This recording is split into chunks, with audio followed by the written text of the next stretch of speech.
Conference में स्वागत करता हूं। हमारा सौभाग्य है कि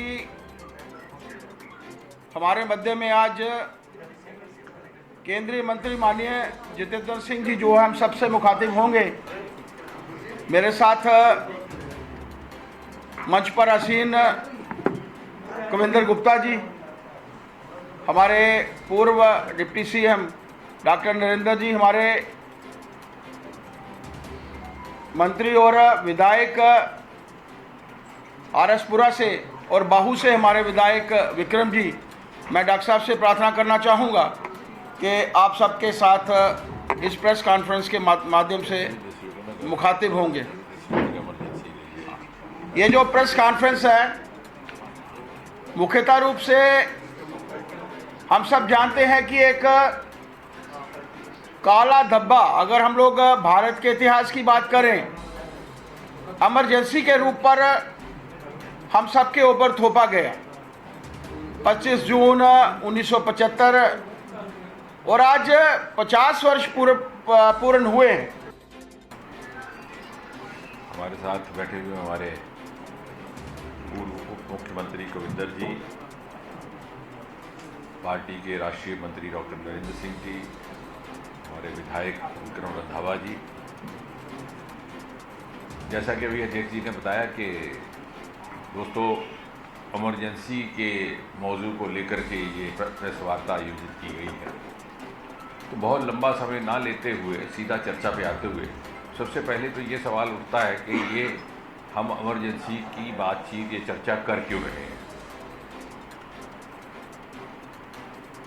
वैसे तो देखा जाए कि एक ऐसा नामुराद कालखंड जो याद करने लायक नहीं, लेकिन फिर भी हम उसको बार बार क्यों दोहरा रहे हैं, क्यों याद कर रहे हैं। वो शायद इसलिए ये अनिवार्य है इसको याद रखना कि ये परिस्थिति फिर से ना हो, इसे फिर कोई दोहराए ना, और विशेषकर जब दूसरी पीढ़ी सक्रिय हो चुकी हो तो उसे ये परिचित करवाया जाए कि वो ज़माना कैसा था जो शायद उन्होंने नहीं देखा। अब ये 1975 से लेकर के 1977 का ये कालखंड रहा है। मैं तो ये कहूँगा कि उस समय का कोई भी ऐसा भारतवासी नहीं था जिसके जीवन को उसने किसी न किसी तरह से, किसी न किसी रूप में, किसी न किसी मात्रा में न छुआ हो। अर्थात कोई भी व्यक्ति ऐसा ना था जिसका जीवन अछूता रहा। किसी को जेल खाने भेज दिया गया, किसी को लाठी खानी पड़ी, किसी को यातनाएं झेलनी पड़ी, किसी को अंडरग्राउंड रह करके गुजारा करना पड़ा, और किसी की तो नसबंदी भी हो गई। और इसी दौरान देश ने और विश्व ने कई नए व्यक्तित्व, नए शख्सियत उभरते हुए देखे। कई पुरानी धारणाएं जाती रहीं, कई नई परसेप्शंस बनी।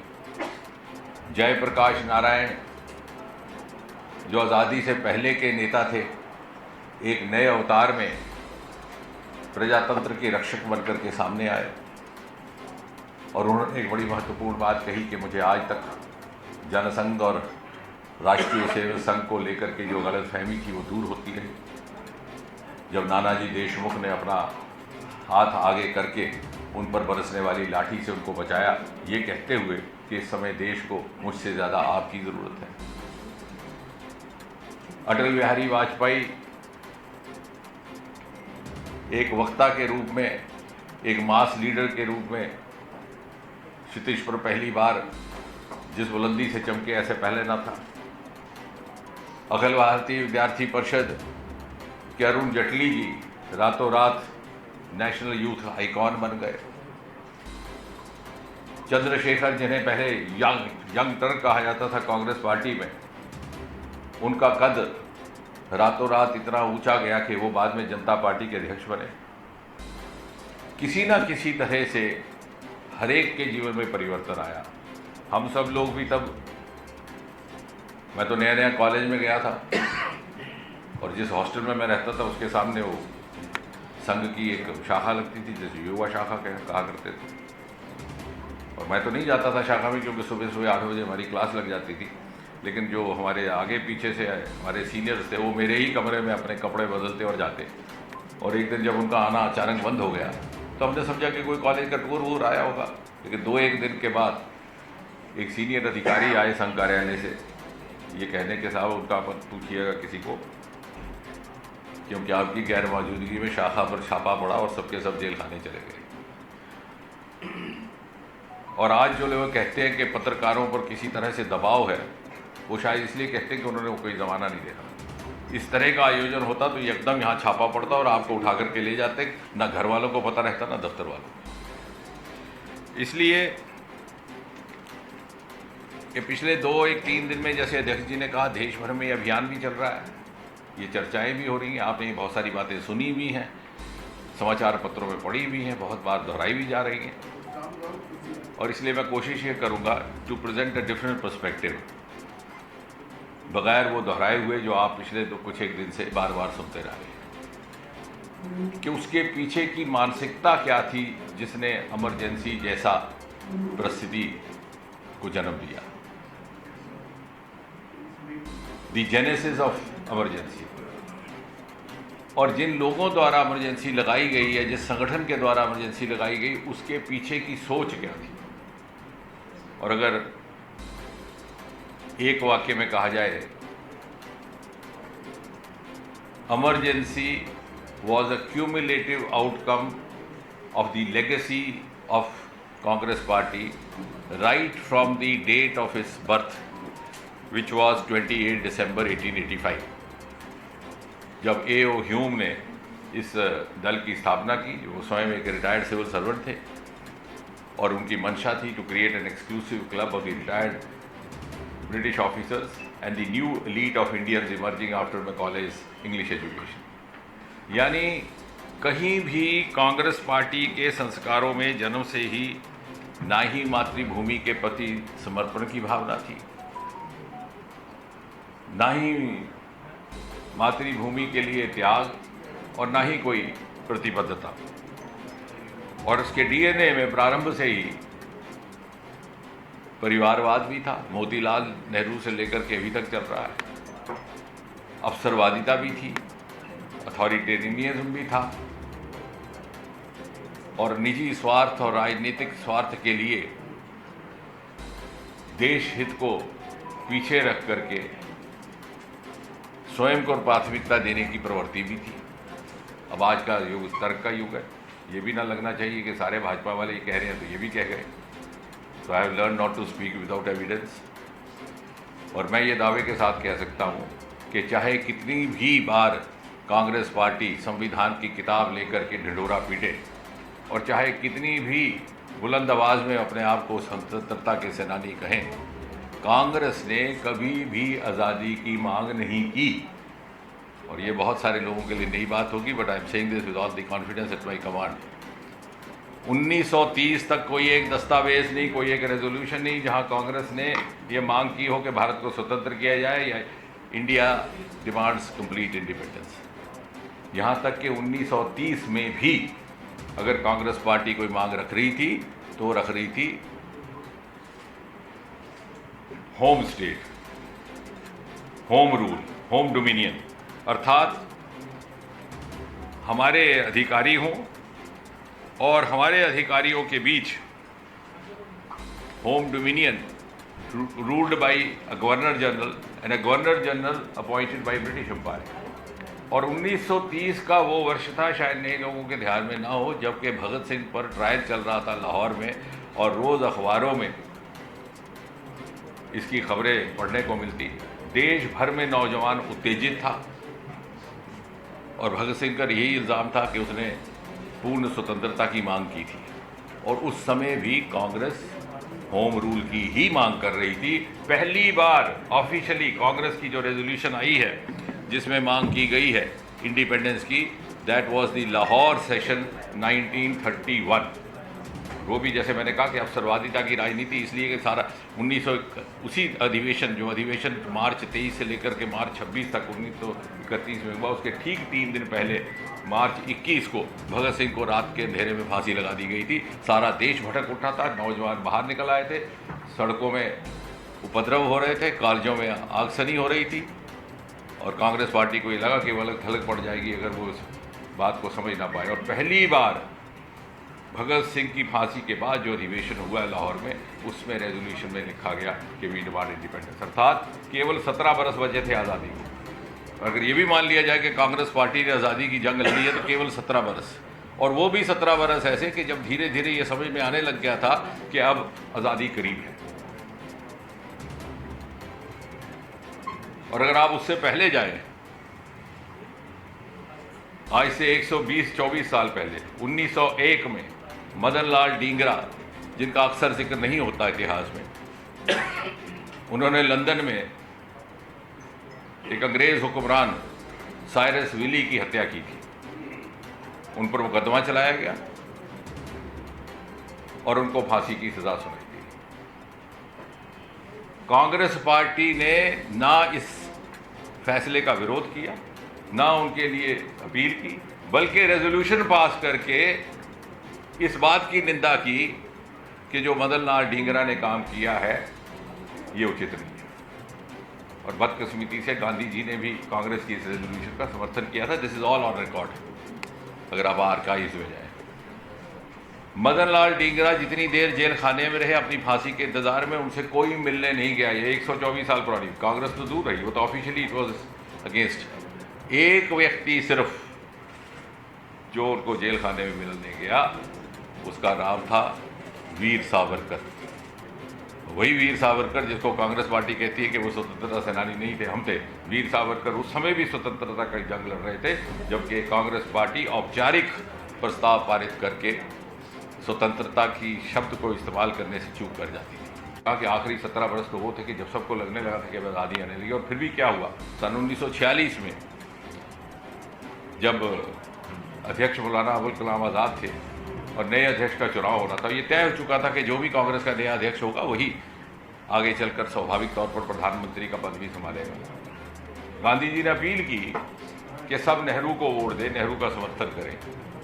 15 प्रदेश कांग्रेस कमेटीज थी उसमें देश में। गांधी जी की अपील के बावजूद 12 कमेटी ने सरदार पटेल को समर्थन दिया, गांधी की अपील को नजरअंदाज करते हुए। लेकिन फिर गांधी जी ने किसी तरह से पटेल को बना लिया, रजामंद करवा दिया, और नेहरू प्रधानमंत्री भी बन गए, अध्यक्ष बने, फिर प्रधानमंत्री बने। और डॉक्टर राजेंद्र प्रसाद ने लिखा था कि Gandhi has once again sacrificed his trusted lieutenant in favour of glamorous Nehru. तो कहने का तात्पर्य ये कि अवसरवादिता, ये डीएनए, ये संस्कार आरंभ से चल रहा था, ये कोई रातों रात नहीं जागा। और दूसरी बात, भगत सिंह की फांसी के बाद एक और बात भी हुई जिसका अक्सर जिक्र कम किया जाता है। पहली बार पॉलिटिकल प्रिजनर की परिभाषा अंकित की गई, क्योंकि अंग्रेज सरकार पर इतना दबाव आ गया। और ये जितने भी जेल खाने आना जाना रहा नेहरू जी का और उनके साथियों का, अधिकतर 1933 के बाद हुआ, जबकि जेल में अखबार भी मिलती थी, किताब भी मिलती थी। तभी तो वो अहमदनगर जेल में डिस्कवरी ऑफ इंडिया लिख पाए, अपनी बेटी को खत लिखते थे, जिसके आधार पर ग्लिम्पसेस ऑफ वर्ल्ड हिस्ट्री नाम की कंपाइलेशन बनी। अगर उससे पहले होता तो ये भी काला पानी गए होते, जैसे वीर सावरकर गए। जम्मू के हमारे कैप्टन कॉमरेड धनवंतरी थे, लेकिन जब इनकी संघर्ष की बारी आई तो संघर्ष भी सरल हो चुका था और अंग्रेज भी जाने की तैयारी में थे। और अब जबकि हम कहानी इतनी लंबी को छोटा करते हुए, to cut the long story short, the immediate genesis of emergency is intertwined or intermingled with the genesis of the psyche and the mindset of Mrs. Gandhi. अगर आप 1975 से 10 वर्ष पीछे जाएं तो 1965 में ताशकंद का पैक्ट हुआ। उसके अगले ही बरस जनवरी 1966 में लाल बहादुर शास्त्री जी का स्वर्गवास हुआ। मोरारजी देसाई ने प्रधानमंत्री बनने का दावा किया, लेकिन उस समय अध्यक्ष थे कामराज। उन्होंने मैनिपुलेट करके इंदिरा जी को बिठाया, और ये सोच उनकी थी कि इंदिरा जी कमज़ोर प्रधानमंत्री होगी, कठपुतली बनकर उनके लिए चलेंगी। ये भी कहा गया कि मोम की गुड़िया को बिठाया जा रहा है, गूंगी गुड़िया। लेकिन इंदिरा जी चतुर निकली। 3 वर्ष के भीतर उन्होंने अपना अलग ग्रुप बनाया। 1959 में कांग्रेस को तकसीम कर दिया गया, उन्होंने अपना एक ग्रुप बनाया और कांग्रेस के मनोनीत उम्मीदवार संजीवा रेड्डी के खिलाफ अपना कैंडिडेट वीवी खड़े किए। और फिर उनकी खुशकिस्मती के 1971 का जंग हुआ, जिससे उनका रुतबा बढ़ गया। और उसका दुरुपयोग करते हुए उन्होंने एक अथॉरिटेरियन रूल का एक नया अध्याय शुरू किया जब आगमन होता है संजय गांधी का। और इस कदर इनसिक्योरिटी थी इंदिरा जी के भीतर कि किसी पर विश्वास नहीं था। चापलूसों ने घेर लिया। डी.के. बरुआ जैसे अध्यक्ष बने, Indira is India, India is Indira, और सारी कमान संजय गांधी को दे दी गई। इंदिरा जी के प्रिंसिपल सेक्रेटरी थे उस समय पी.एन. हक्सर, कश्मीरी पंडित समाज से ही उनका ताल्लुक था। उन्होंने लिखा था कि she is blind as far as this boy is concern, और बाद में इसी बात को लेकर के उन्होंने इंदिरा जी से किनारा कशी भी कर ली।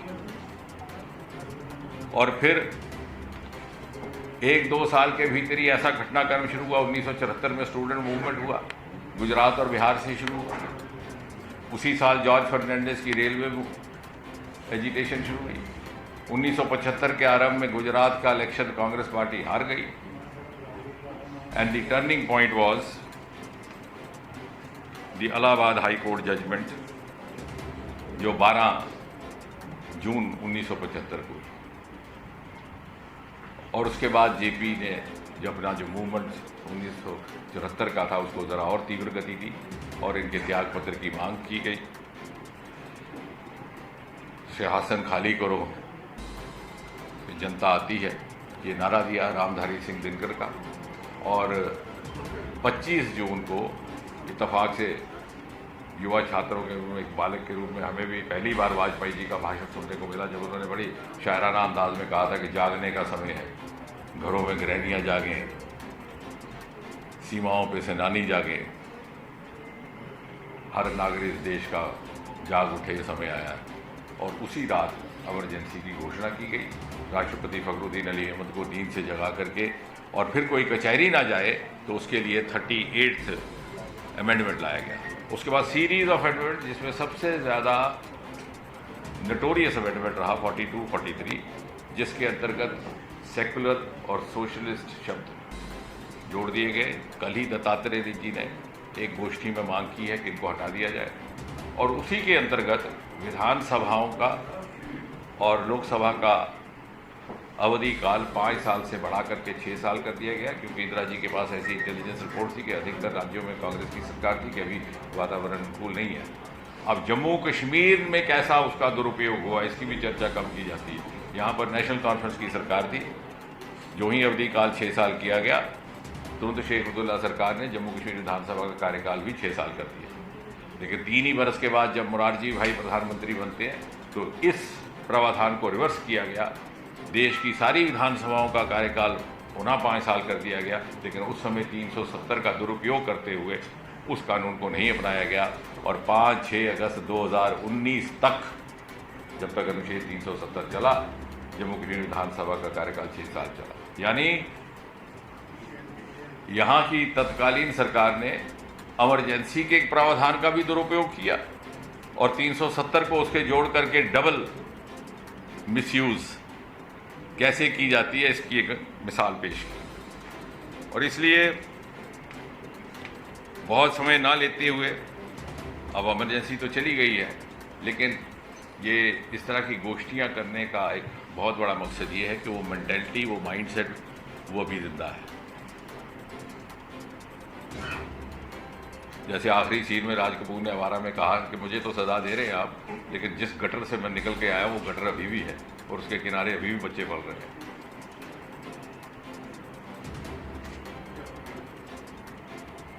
तो ये परवर्ट मेंटेलिटी का mindset is still haunting us in the form of subjugation to dynasty, in the form of hypocritic flaunting of this book of constitution, and most importantly by underplaying inconvenient truths and overplaying convenient half truths. और इसलिए